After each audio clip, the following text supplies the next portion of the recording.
far away from here. Hi, I'm Dan, and I'm in this beautiful Vis, Croatia with the Liberty Divers Club. I've been diving Liberty CCR for 3-4 years. I've logged about 350 hours. I'm a Mach 3 diver, wreck diver, cave diver. To rescue me. A few years ago, a friend of mine showed me a picture of this beautiful B17 Flying Fortress bomber. The waves wash over me. It has been a striking photo because the contrast is so profound. Of the tide. You are seeing this very intact plane, but it's in the ocean. And then you are seeing the great depths of the divers, but then they're very relaxed and having a great time. And this contrast really sparked my interest in wreck diving. You worry about the traveling, you worry about your equipment, you worry about not packing the right stuff, and you are worried about diving in a new environment. But I would say that this trip has been checking every box for me because I arrived in my final destination 1 or 2 days later because the flight was canceled. I look at my air tag and realize that my luggage is not with me.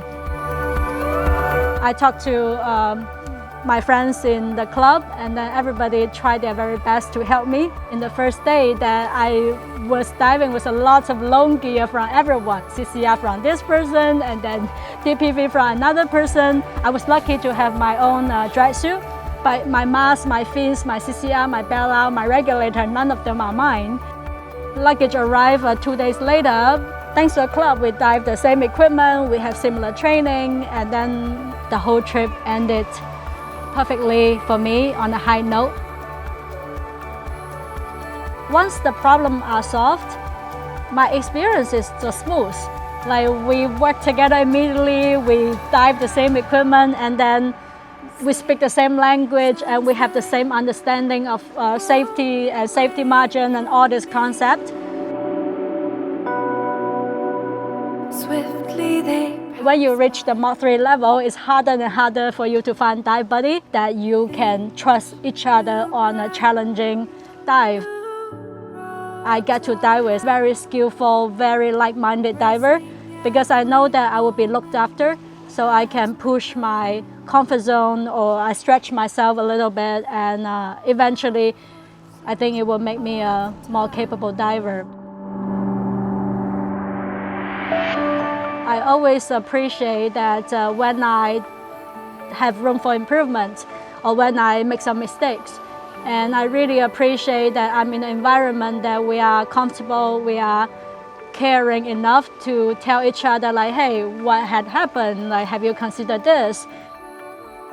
Would you try doing it in a different way? So I think this very honest feedback is very critical to become a better diver. During a deep dive, I'm calm, I'm cautious. I know that I'm in a right group of divers that we look after each other, especially everyone look after me. At the end of the deep dive, you see everybody come up with a big smile.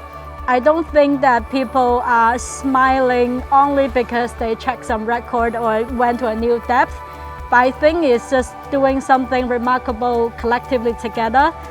It's special.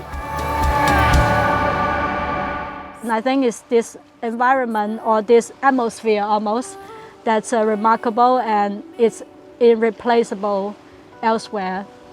That's also one of the reasons that I stick with the club and I join many trips, and it has been wonderful.